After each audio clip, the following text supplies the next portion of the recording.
Hi, fifth grade. Sorry I didn't record for you guys yesterday. I was visiting my dad and getting him all settled with food, and we watched a movie. It was a really good day, but I felt so bad I didn't get to record. I missed reading this book for you guys. So hopefully you are ready for the next chapter.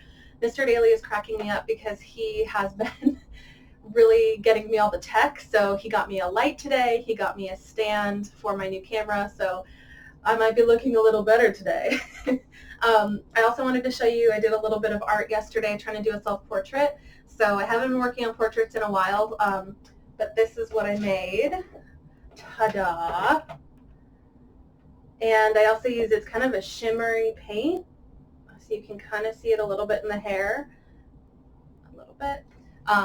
But I was having fun with my watercolors, and I hope you're working on some sort of art and you're still getting outside and doing some walking, making sure that you're keeping active. So I want to get into the next part of the book, and first I'm going to take my sip of coffee.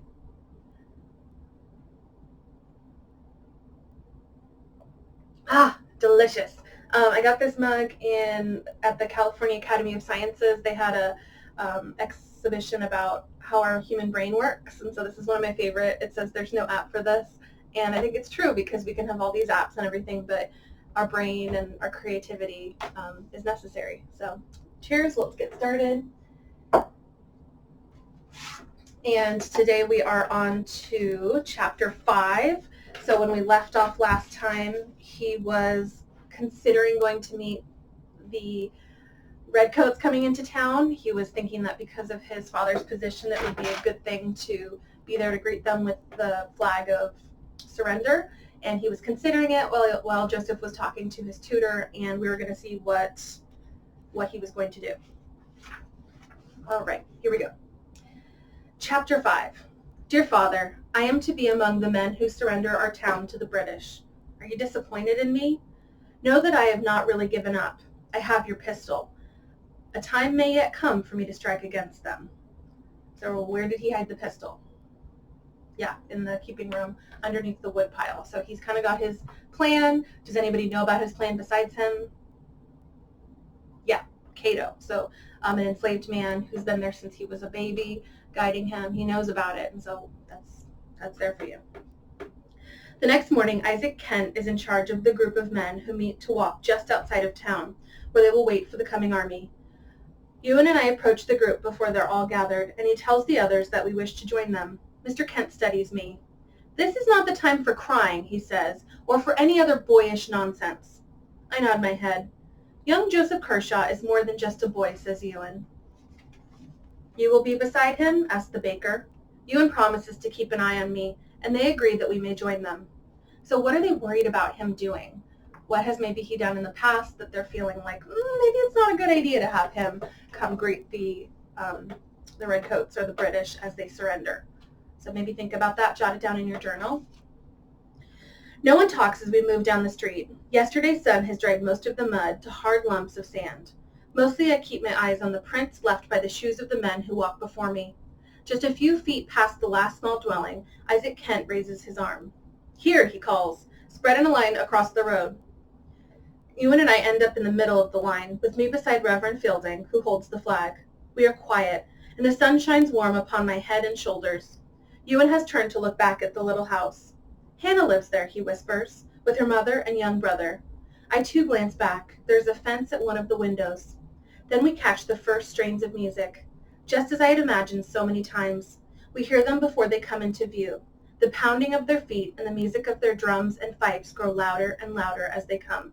So we watched that video about the drums and fifes, so that's the kind of music they're hearing, leading them up. Remember, the drum and fife keep the army marching and on tune. You could always do a little Google search to see what type of music and listen to it if you're interested in the drumming part again. But in your brain, I want you to make a picture of what's happening. So make an image in your mind about them holding hands. They're blocking the road. It's hot. Maybe you're imagining a little bit of sweat trickling down their foreheads, and all of a sudden you can hear lots of feet marching towards you, and you can hear the drums and the fifes. So it's a pretty great scene to have in your mind. He's not really sure what's going to happen next, but pretty scary. They gave no heed to the truce flag in the battle, I murmur to Ewan. Cut him to pieces who held it. My whisper must have been heard by the minister. He shifts the flag, which was attached to a broomstick, from one hand to the other. But they were soldiers. We are civilians. They will not harm us. He speaks loudly to the group in general, then drops his voice. It's unclear whether now he speaks only to himself or to me, but I strain to hear the words. My Bess made the flag, hemmed it nice. I study the flag made from sparkling white material, made large, too, so the British could not fail to see. I wonder if the minister thinks the British will be impressed by a well-hemmed flag. Like hemming is the edging of sewing. But how could I know? Maybe they will be.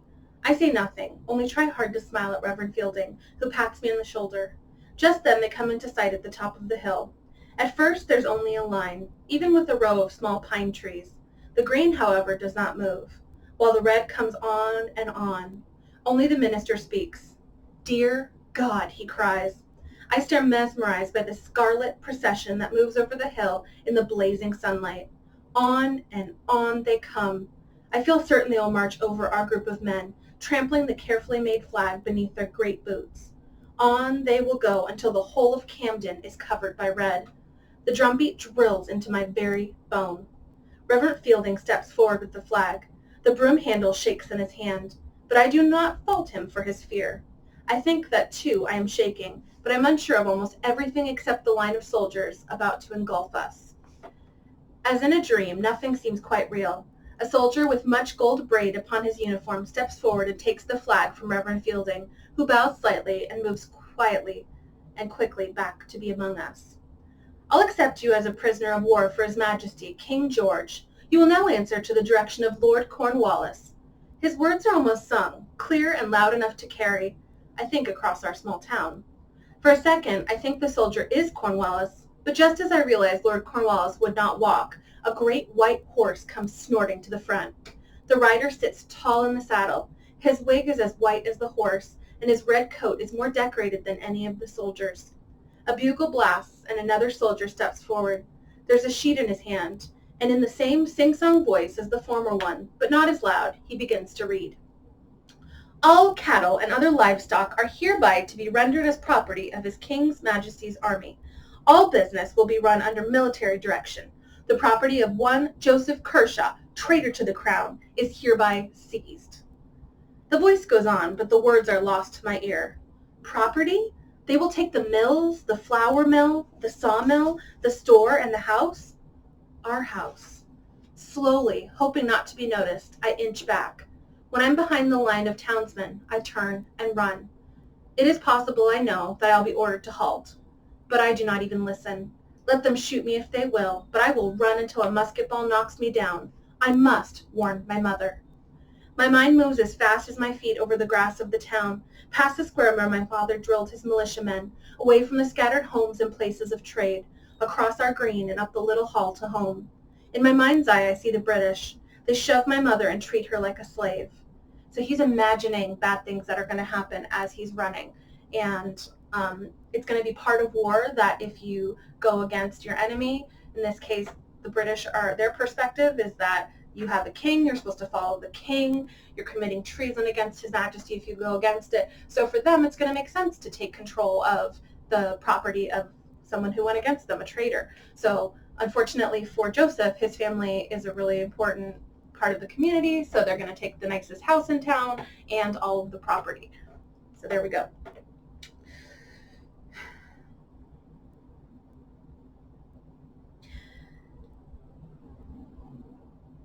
They shove my mother. Okay, so he's imagining. I see one with a bayonet ready to run through my little brother because he spills a mug of ale he is ordered to carry. I cannot bear to imagine more, and I shake my head. Stop these awful thoughts, I scream to myself. You must think clearly. Of course they've been watching. Mother and Cato wait for me on the porch. With my last shred of energy, I thrust myself up the stairs and into my mother's arms. They're coming here to take our house, I gasp. My mother pays no heed to my words. Instead, she makes soft, soothing sounds and wipes my face with her linen handkerchief. Be calm, Joey. Be calm. I've expected this. Of course Cornwallis is coming here. She motions towards town. Where else do you suppose he would find quarters to his liking? We will be calm, Joey, and face them together. She motions again, and this time I turn and look in the direction she has pointed. As if I have pulled them behind me, a great line of red moves through the town and up the hill. Within minutes, the British Army will claim our home as theirs. I move to the porch rail and lean upon it, staring at the red line moving like a snake to shoot its poison into our waiting bodies.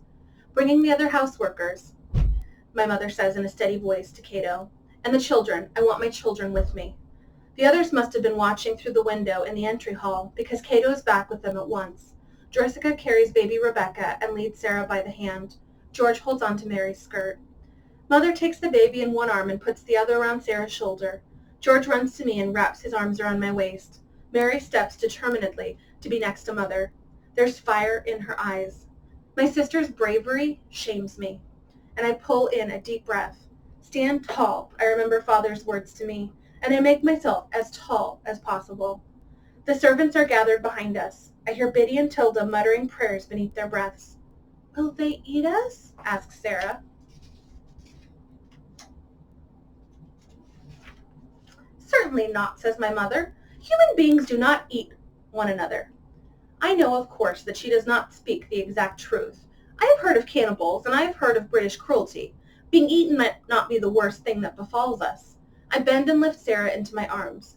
Mary reaches back to pat Sarah's legs. If they eat me, she says, they shall find me tough indeed. She folds her arms across her chest. In fact, Lord Cornwallis himself might just break a tooth if he bites into the likes of me, she laughs. Sarah and George both have crossed their arms in imitation of Mary. The soldiers are on our green now, and I see that there are not as many as marched into town. The others, I am sure, have been assigned business elsewhere. The same officer who spoke earlier steps forwards.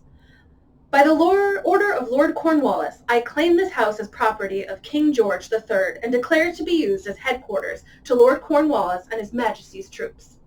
Mother makes ready by stepping forward as if to say something, but the soldiers pay her no mind. A group of them move up the steps and head for the door. Only by stepping aside do we avoid being knocked down. We huddle there, watching until one soldier stops, sticks out his musket, and motions. Inside, he barks. Their heavy boots stomp across our polished floors. Mother drops to her knees and touches one of the great scars cut into the shine. I too stare at the scars and know with a terrible certainty that our lives will be similarly marred. So that's a good vocab word, marred. Maybe you look up what that means. It's spelled M-A-R-R-E-D, marred. And so our splendid new home passes from our hands to the hands of the enemy. The soldier who motioned to us pulls at Mother's arm. In here, he says, and he herds our family into the parlor, where we are left with the Captain Harkins. He seems to have been placed in charge of the rebel family, which is what we are called. He is a young soldier, about Ewan's age, I think. The captain speaks in a formal tone, all business, but it seems to me there is a surprising kindness in his eyes. Of course, his kindness makes no difference. He is our jailer. Our home has become our prison. A great hatred burns inside of me for Captain Harkins and all other redcoats. My mother interrupts him as he speaks of how we will be always watched. May we know what has become of my husband, Colonel Kershaw? She asks coldly. She has refused his offer of a seat and still holds the baby. The rest of us crowd around her. He is a prisoner, madam, being brought this day to Camden Jail. Injured? My mother's voice is a little more than a whisper. No. God be praised. She sinks into the sofa. For a moment, I think tears of relief will fall, but then she pulls herself together. What will become of him? The captain looks down briefly at his boots. He will be given the opportunity to repent of his rebellion, to join His Majesty's forces. It is Mary standing beside me who speaks first. He won't. You can just bet your red coat he won't. Mother shakes her head in an effort to stop Mary, but my sister stomps her patent leather shoe against the parlor floor. So how is Mary acting compared to Joseph? And why might Joseph be feeling a little bit frustrated by that? How does he view his role in this family?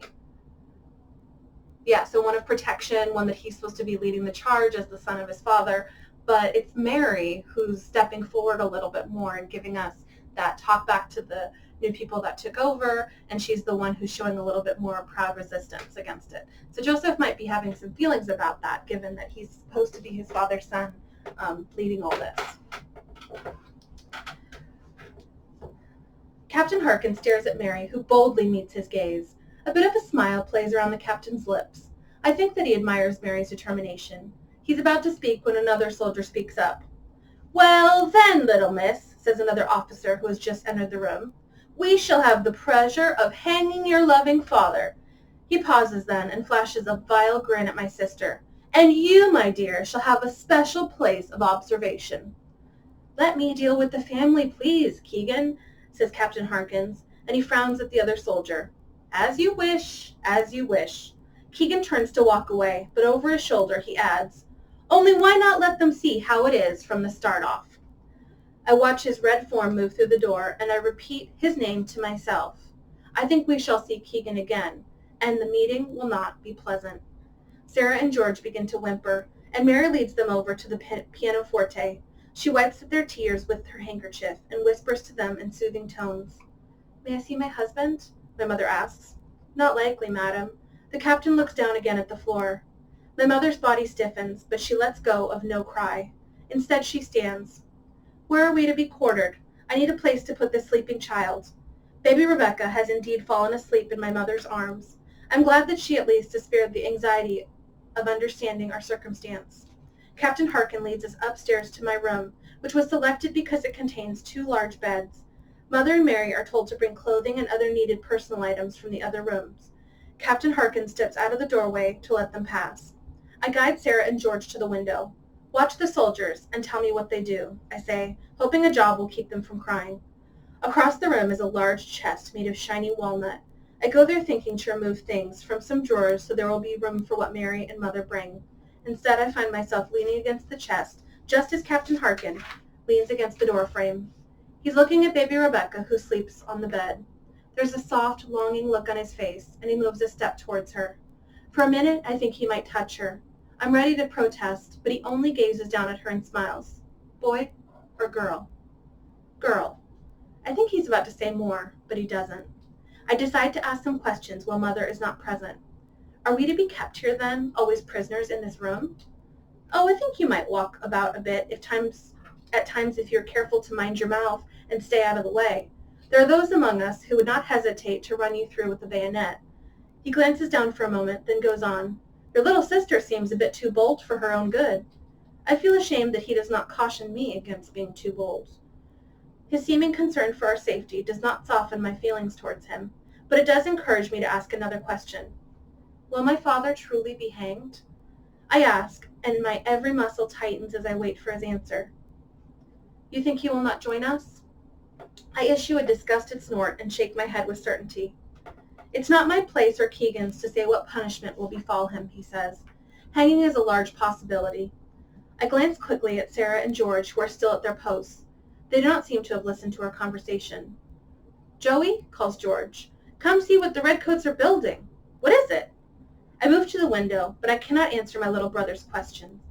In our side garden, among the honeysuckle bushes, the soldiers are erecting a rough platform with a trap door. I'm sure the wood is from my father's sawmill, and I'm sure that they are using that wood to build what do you think it is? From Blood on the River, what did they keep building for John Smith that he could not be convinced to use? Yeah, they're going to build a gallows. So they're coming into town. They know that there are going to be people that refuse to come back to following King George, and they have their punishment right there. So here we go. "I don't know what they build," I say when I'm able to speak. "Likely some sort of housing. Not all those men can sleep in this house." I pull the brocaded curtains close, take a hand of each child, and lead them away. Why not look at storybooks? I take 2 from George's shelf. Sarah does not open her book. "I'm hungry, Joey," she says, and she rubs her tummy. "May I go for food?" I ask, and Captain Harkin nods. Mother and Mary are back before I leave the room. "They're building a gallows in our side garden," I whisper to Mary as I pass her, and I'm ashamed that I'm too frightened to keep the news to myself. For a moment her face twists with fright, but then she tightens her lips and reaches for my hand. "Our father will not be hanged," she says. "The redcoats will not so easily defeat Joseph Kershaw." She squeezes my hand, and courage seems to pass through her fingers to mine. I pull myself up tall again, and remember that I am my father's son. Downstairs I peer cautiously into the dining room. Soldiers, all gold-braided officers, sit around my mother's fine mahogany table. One heavy man with a dark beard leans back so that his chair balances on the back legs. I wonder that the legs have not broken. Our best pewter mugs are in the men's hands, and from the smell, I know they're drinking my father's rum. Then I catch a sight that almost makes me cry out. Two men stand just back of the table. They're throwing darts, and the target is my father's portrait, which hangs above the mantel. Like hot water, anger rushes through me. My mouth opens to shout a protest, but I clap my hand over it. What good would my words do? I pull myself back and head towards the keeping room stairs. You have a gun, I whisper to myself. A day will come when you can make at least one redcoat pay. My favorite room is different now because it's full of soldiers. Some are eating, some poke about in the supplies, some play cards at the table where Ewan and I studied.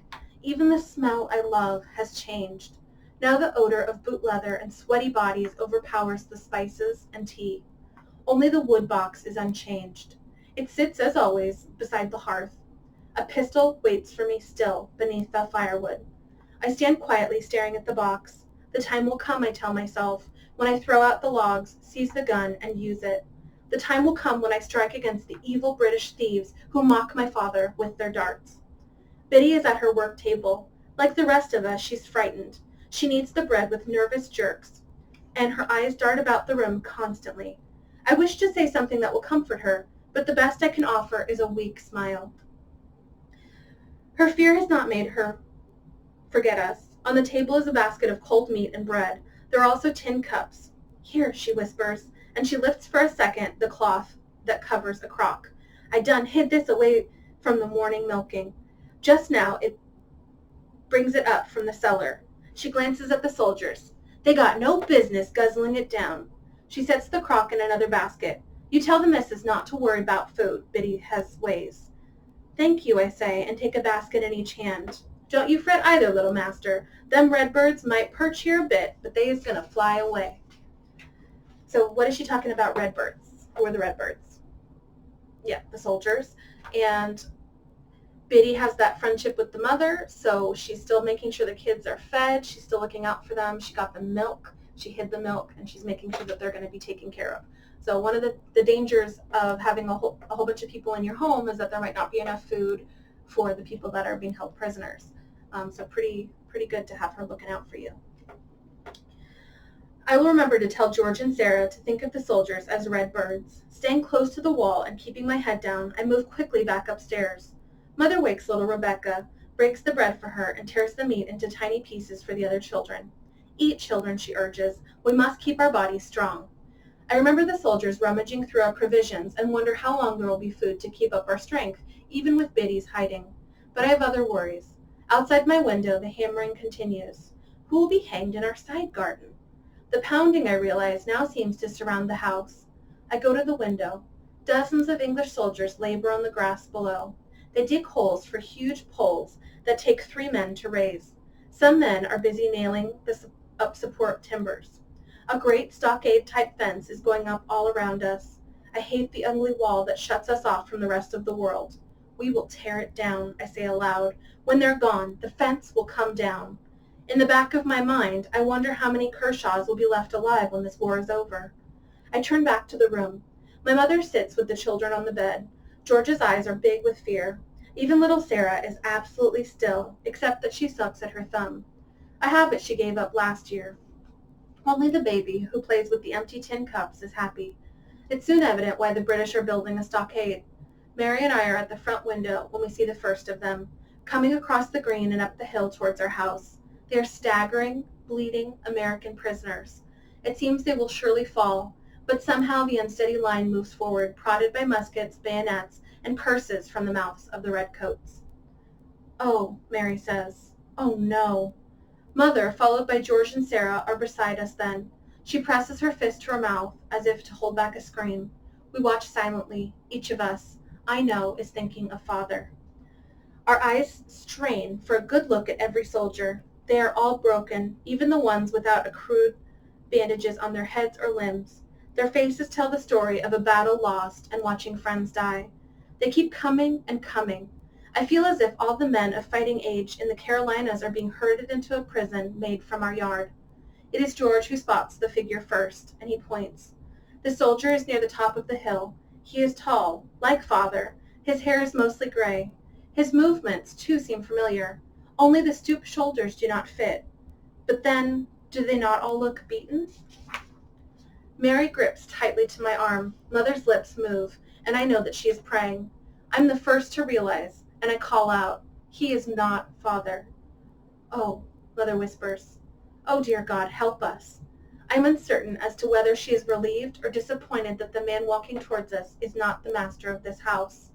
I'm even unsure how I feel, but I know I should do something to ease Mother's strain. "Sit down," I say to her. "It's too hard to watch." They are so sad. Her eyes are dry, but there is great anguish in her voice. We are all so sad. She leads George and Sarah back to the bed. "Call me," she says. "Call me if—" I will, I promise. I do not move from my post. Mary stands with me. Finally, just when the sun is almost down, the last downtrodden soldier is driven into our garden. Still we watch. A large barrel is rolled into view by 2 redcoats. Another brings 4 large dippers, so like a big spoon. The barrel is opened, and the men line up for drinks. The first soldier is bent and wrinkled with age. I wonder why a man so old has gone to fight. He grabs the cup and swallows the drink in one gulp. Then he moves to dip again. A redcoat snatches away the dipper and shoves the old man down onto the grass. A younger prisoner behind him bends to help the older one up. Then he turns back for his drink, but the same redcoat pushes him on without a drop of water. The American looks at the Englishman, and for a moment I think he will strike back. Then another Englishman steps around the first and hands a cup of water to the American, who drinks it and moves on. "Maybe they're not all bad," Mary says softly. I shake my head. "Don't count on it. Don't you ever trust any of them, not one of the king's henchmen." When the twilight finally comes, someone in the yard below us begins to play a fiddle. We do not know where the instrument comes from. Neither Mary nor I saw a soldier carry one. But from the music we know the fiddler is an American. "They are brave children," my mother says. "The soldiers are beaten, but they are brave. Listen to the music." So what is it about that song that tells us that they're brave and that they're not fully broken? We might think about that for a little bit. What is that show if you're still willing to play music? We are quiet. When the tune changes, Mother smiles. It's a song my mother used to sing. She goes to the window, leans on the sill, and begins to sing. "Oh, Johnny dear has gone away. He has gone far across the bay. Oh, my heart is sad and weary today. Johnny has gone for a soldier. Shula, shula, shula aga. Time can only heal my woe, since the lad of my heart from me did go. Oh, Johnny has gone for a soldier." So you might look up that song. I'm not familiar with it. I'm going to check it out later. But it's going to be a song she knows so she can sing. Her voice is strong but gentle at the same time. Her fair hair is let down, and the rays of the moonlight her outline against the window. I think that to the suffering men below she must appear as an angel. At the chorus she sings the line in Gaelic, the language she spoke as a small child before her family came to America. When the song is over, the men clap and shout their thanks. Mother does not sing again, but she seems less nervous now. "We must be soldiers, too," she tells us. With very few breaks, the haunting fiddle music continues long into the night. The fog of sleep wraps around me, but I am still aware of the music and of the soldiers that fill our back garden. Neither do I forget the gallows that stand waiting in the moonlight among the honeysuckle. All right, so their home has changed quite a bit, and we're going to be comparing ways that he is continuing to be brave now as to what he thinks he should be doing, how is Mary responding, and what are they noticing within the British. Both sides have reasons for being there, and so as we're reading this book, I want you to be thinking about the perspectives of the people, how they see the world. So we have the perspective of the people that are fighting to be an independent country, the rebels, the Yankees, and then what is the perspective of the British soldiers, of the people that are trying to keep them as part of the rule underneath King George III. So both sides are going to have perspectives. The soldiers are sent there to do a job. How are they viewing the other side, and that's going to help us really understand this book. So does everyone seem like they're bad on the British side? Maybe think about that, and I will read the next chapter, I think, today. But I'm going to put it in another video just to keep it by chapter. I'll see you guys shortly. Bye-bye.